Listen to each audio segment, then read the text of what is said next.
Hey everyone, this is Mike from the Comic Book Trove, back today with another book review, and today I'm going to be taking a look at the DC New Frontier, the Deluxe edition by Darwyn Cooke. This is something of a classic DC story. I know that a lot of people hold this in very high regard. I've had people tell me it's their favourite DC story, if not their favourite comic book of all time. So certainly a lot of praise that I'm aware of surrounding this book. For one reason or another, I had never read it myself until just in the last few days prior to filming this review. So certainly it's fresh in my mind, and it's a very interesting book that I've got a few things to say on. Before we dive into it though and get to those thoughts, I just want to kind of showcase the dust jacket, because I just want to show off what this particular deluxe edition looks like, maybe help you make up your mind as to whether or not this particular version of the book is one you want to pick up. But this just featuring obviously a lot of Darwyn Cooke's artwork, and he is just a great artist, was a great artist I should say, sadly passed away now of course. But what you might think from looking at this, you could probably be forgiven for assuming, based on the somewhat cartoony style of Cooke's artwork, that this might be a fairly kind of light-hearted, innocent story. Just a lot of fun and potentially quite silly stuff going on. That's really not what this is about. It is quite a mature story with some fairly dark themes throughout it. Caught me off guard a little bit, because I deliberately didn't ever look up what happened in this book, because I knew I would get to it someday, and I wanted it to be as much of a surprise as possible. And yeah, I had managed to pretty much avoid any spoilers for what actually happens in this story, which was great, because I wasn't expecting a lot of the things that happen in this book. Now let's just have a look at the wraparound on the hardcover itself, because this certainly deserves to be shown off. Yeah, another great piece by Darwyn Cooke here. And I really like all of the work he did in this book and all of his character designs, but I do think in particular the way he drew Wonder Woman really shines. It's a real highlight. I think he really did her justice. And the way he writes it as well, you know, because Darwyn Cooke, not just the artist in here, he was the writer as well. And yeah, anyway, we'll talk more obviously about that as we go through it. But before we do jump into the book, I want to give the usual spoiler warning, in particular with this one, because I might go into spoilers with this more than I sometimes do in some of my other reviews. With it being so fresh in my mind, I do kind of want to talk about some of the stuff that goes on in here. And whilst I won't certainly go through every little point or talk about everything, there may be some key stuff that I do mention. In fact, I will mention some key stuff. So if you've never read this, and like me, you want to avoid spoilers whenever you do get to it, keep that in mind, because I will inevitably discuss some things that might ruin it otherwise. So there's a lot of extras throughout here. So before you even get in, you've got this introduction by Paul Levitz, then a prologue that just kind of sets the tone of what we're doing here, where we're jumping in. So this is, to kind of summarize it, a story that sort of revisits the Silver Age of DC, kind of spans through the kind of post-war era of the late 40s and then through most of the 50s. And it's kind of a little bit like Marvels, you know, Comic Marvels by Kurt Busiek and Alex Ross, in a sense that it's sort of revisiting an earlier era and earlier eras of, you know, the company's history, in this case DC, but sort of adding a new version of events, telling a new story, whilst incorporating older elements of the continuity in some cases. Also revolves a lot about real-world history, so there are real-world events that get tied into this. So obviously we've already mentioned the Second World War and the post-war era of that. Then you've got things like the Korean War, which play a key role in the story here. So it's like a fictionalized version of real historical events, and in that sense, this, you know, I couldn't help but think of Watchmen more than once as I was reading through here, because it does definitely have some similarities to that story. You know, there's the idea that superheroes are largely outlawed by the government in America, and the only ones that are allowed to continue operating are ones who do so specifically under government orders, kind of going on special missions. The two main ones who are doing that throughout here are Superman and Wonder Woman. But this opening of the book then is really kind of, you don't know what's going on. I had no clue kind of what was happening here. So it's this group of soldiers who land on this kind of dinosaur island, this sort of land that time forgot island. It's full of dinosaurs. There's this vicious T-Rex chasing them. And, you know, you spend a few pages kind of in this first chapter of the book following these guys and just witnessing them trying to survive, trying to get off this island. And then you're just kind of thinking, like, this is cool, but what is actually happening right now? What has this got to do with anything? But it has this really badass moment where this guy jumps into a T-Rex's mouth with a couple of grenades. Yeah, really just badass. But yeah, so you see all that, and then you kind of jump back to more of a summary of what's been happening in America with the sort of, as I say, the superheroes being outlawed. We learn that Superman and Wonder Woman, as I say, are operating for the government. Batman, true to his character, is not willing to do that. He's now operating officially as like a felon because he's continuing to do his work as Batman outside the law. But we meet, several key characters from DC history in here. There are a few who really kind of take the spotlight as what you'd probably call the main characters, and I would say that those are mostly Hal Jordan, Barry Allen, and John Jones. And those are obviously the Green Lantern, the Flash, and the Martian Manhunter, respectively. Yeah, there's no way I'm going to be able to summarize everything that happens in this book, but throughout you've got sections like this as well, which again, somewhat similar to Watchmen.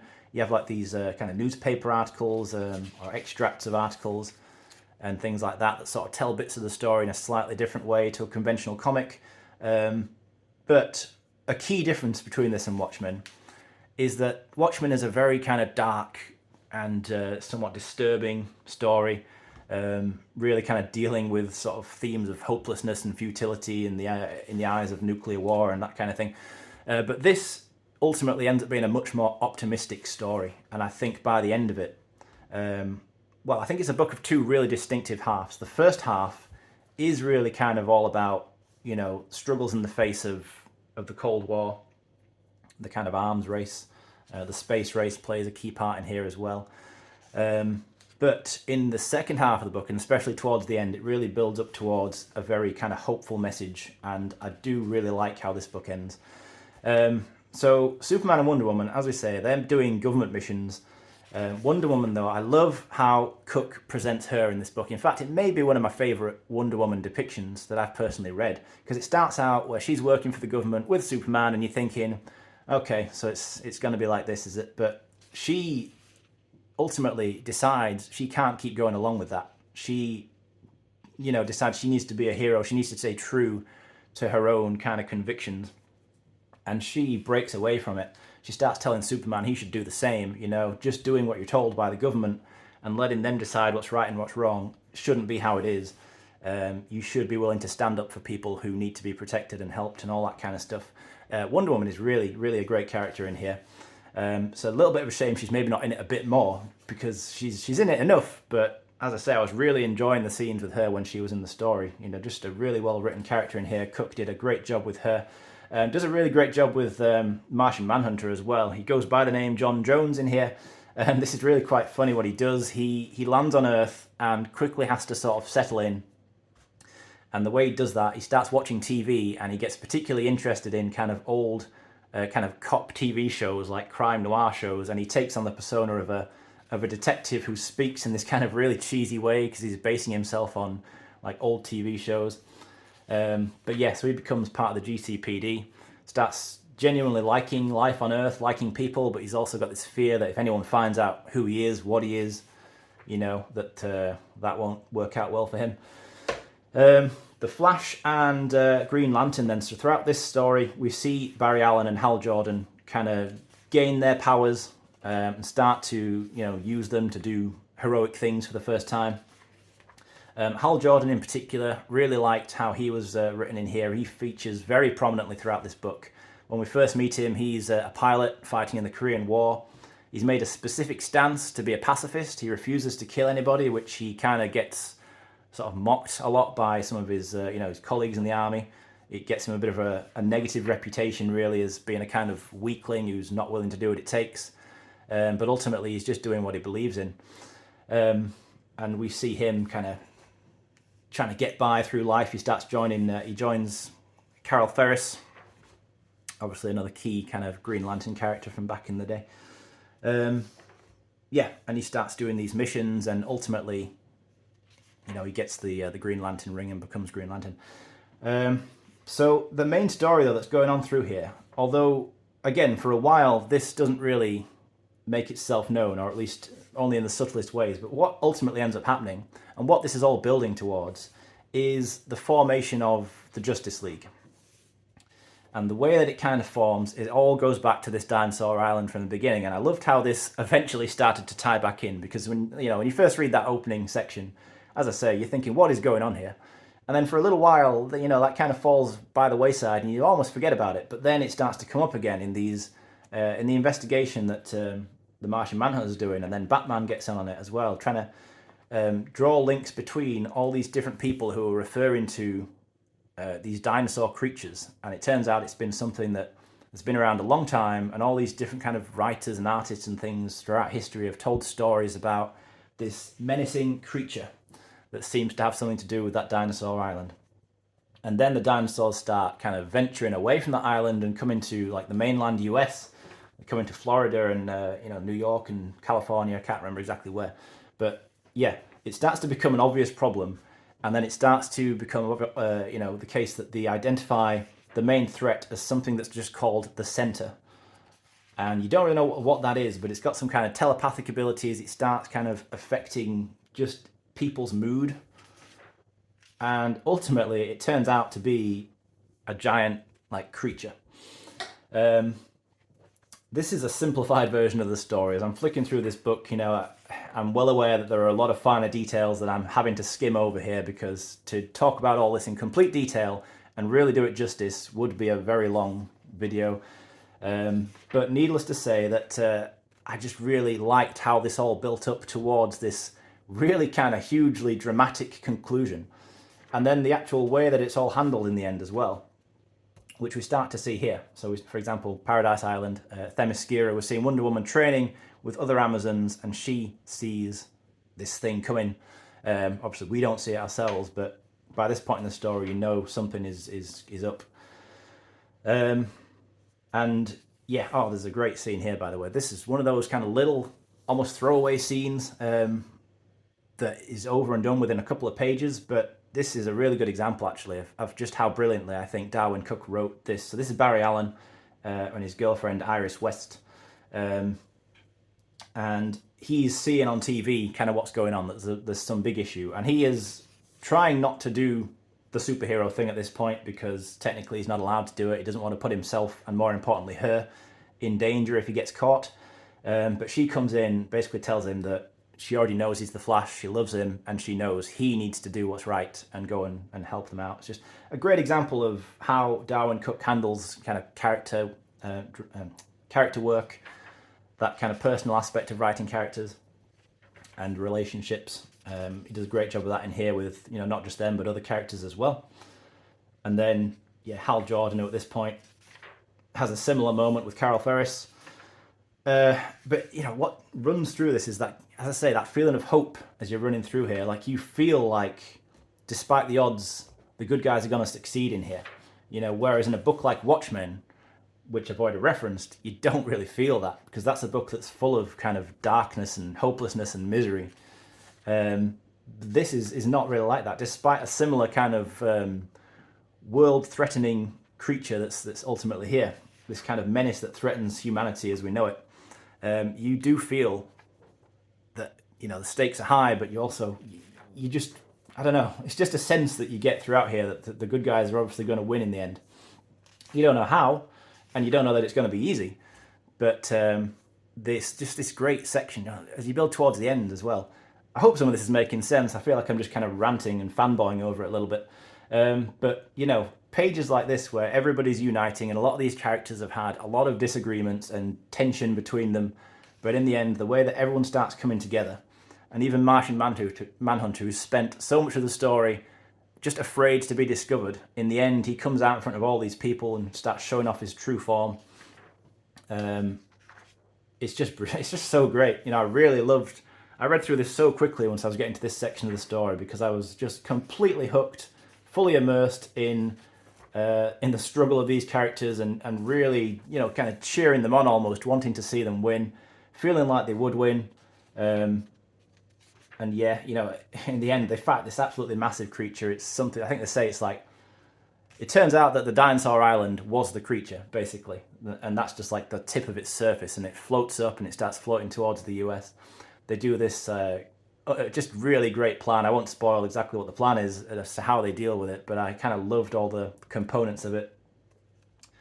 And in the end, obviously, the superheroes kind of are front and center. In particular, I think it's the Flash and Green Lantern who really shine, literally, in the case of the Lantern.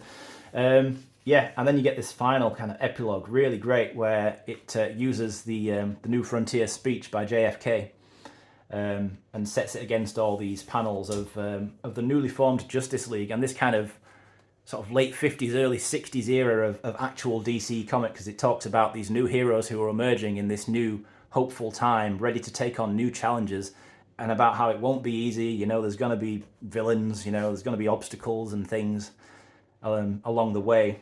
But the characters that we see here, these newly emerged heroes, Green Lantern, the Flash, and then other ones we see here like Supergirl, Black Canary, etc. Really, really great ending. I think I kind of kicked myself for not having read this sooner, as a DC fan.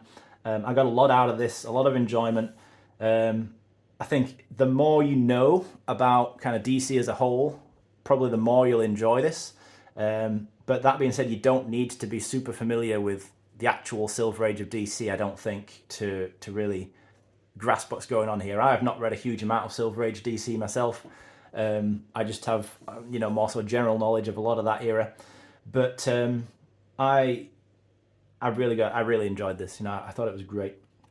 And then even this actual ending, this was so cool as well. Just the first ever appearance of the Justice League. I think it was an issue of the Brave and the Bold. I forget the issue number. I want to say maybe issue 8, back in about 1960. And on the cover of that, famously, the Justice League, they were fighting Starro, the giant starfish thing. And this final page here that recreates that classic cover, pretty much a perfect ending. Absolutely loved that. Yeah, just a really, really great story. Really well written and illustrated by Darwyn Cooke. It really is a book I don't have many criticisms of at all, and not really any negatives. I was just enjoying it all the way through.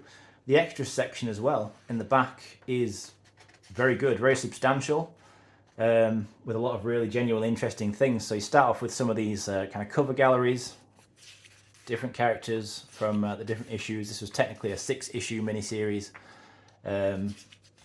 but also you get this as well, which reminds me also of, I know I mentioned it earlier, but Marvels by Alex Ross and Busiek. In the back of that, they did a similar thing to this, where they showed kind of real, actual kind of classic comics from which they drew inspiration to recreate and to make some of the scenes in that story. And Darwyn Cooke does the same thing here with some classic DC comics from, like the 50s and stuff, showing kind of where he got some of his designs from, some of his ideas. And I love this kind of thing. I think it's great that this would be included in this book. There's also a sketchbook and different character designs. What I like about this the most, I think, is just that it's got these actual annotations by Cooke himself. So it isn't just the drawings. He gives you some of his thoughts on like why he drew characters that way. So you get some of that for a lot of the characters.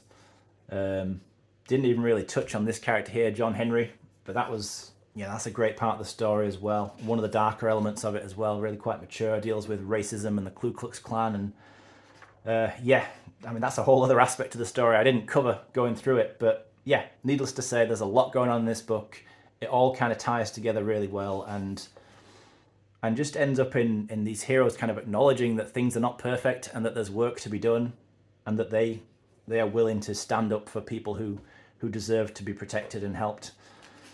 It all comes together really nicely, as I say, for that ending. And here, obviously the design of Wonder Woman, who I've already said, for me, this was a highlight. And there's even a little note here where Cooke says, finally, the design of which I'm most proud, my ever-loving Amazon princess.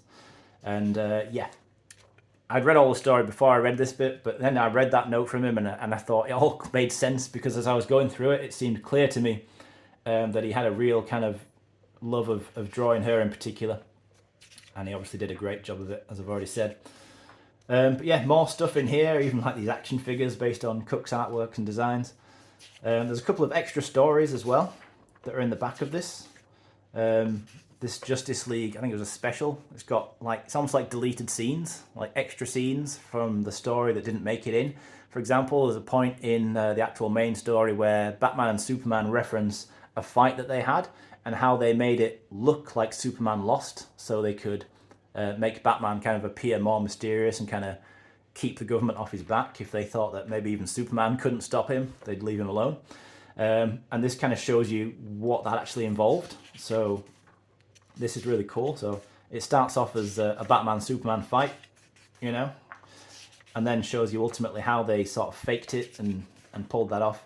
Really cool, love that. And then there's a couple of other stories here featuring Robin and the Teen Titans, I think. And then there's a Wonder Woman and Black Canary story as well. These two written by Darwyn Cooke, but the artwork was by someone else. And then there's a few more bits of artwork as well in the back here, these last few pages. But yeah, all in all, really enjoyed this. I can absolutely see why people like it as much as they do. I don't know if I would personally say it's my favorite ever comic, certainly, but it's a great book. It's something I will absolutely reread, and I highly recommend it. If you're a DC Comics fan and you've never checked this out, definitely give it a try. The New Frontier, top quality book, great deluxe edition as well. I'm not sure how available the Absolute is. I know that some people prefer the Absolutes, and I can get why you'd want that with this book in particular. You know, Cooke's artwork in that even more oversized format would really shine. But this is a great alternative. If you can't get that, or if like me, you're just not an absolute collector, then certainly you can't go wrong with this. It's a really nice looking book, great story, and you could do a lot worse than reading The New Frontier. But that will do it for me, guys. Thanks, as always, for watching this all the way through. Let me know your thoughts if you've read through New Frontier before, what you like about it, anything you dislike about it. But yeah, thanks as always for watching. I appreciate that. I'll be back again soon to discuss something else.